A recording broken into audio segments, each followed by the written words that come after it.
tiny paper cowboy hat. If you're asking yourself if you need one of these, the answer is absolutely. You can wear it on your head, your cat, on other hats. Hatception. So what are you waiting for? Let's make a tiny paper cowboy hat. I'm going to be using Post-it notes, but you can use whatever paper you want. Just make sure it's approximately the same size. We're going to start with a single sheet and fold it in half.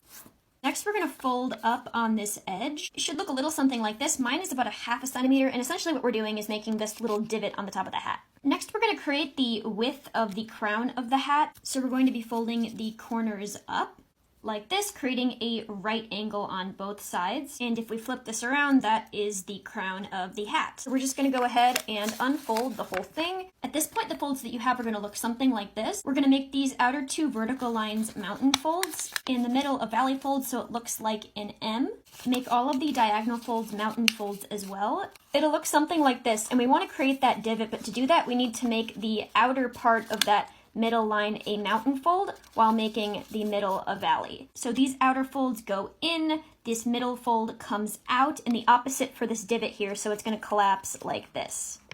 Here goes the other side one more time. Next, we're going to cut along all these diagonal folds. It'll look something like this, and we're just going to go ahead and overlap this edge to about this middle point. You can kind of adjust it to however you think it looks the best, but we're going to overlap them both. Now what this is doing is creating that kind of slope that you see on the hat. So if you look at it from this angle, and we're going to glue these into place. Go ahead and do all that on the other side. Now at this point, we have the bulb of the hat, the top, and we want to make that base. To do that, we're going to look at this top of our hat and kind of draw where we think that base is going to go around. And this is going to be our reference for when we cut it. We're going to be creating these little flaps that are going to stick onto the base of the hat.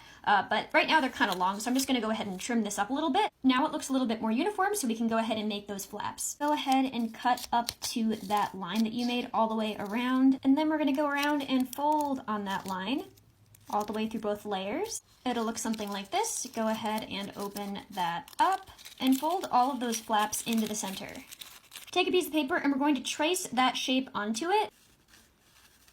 And then we're going to draw a shape around it to create that base of the hat. It'll look something like this, and we're going to want 2 of these pieces next, so make sure you cut out 2. I'm just layering them on top of each other. We're going to cut out the center. I think it helps to cut just shy of the line that you drew. And then we're going to go ahead and cut out the outer circle, and you'll have 2 of those pieces. Go ahead and bring all of those flaps out. Spread some glue on your circle, and attach your hat to the circle. Then glue your other oval on top. Curl those side edges of the base of the hat. And that's how you make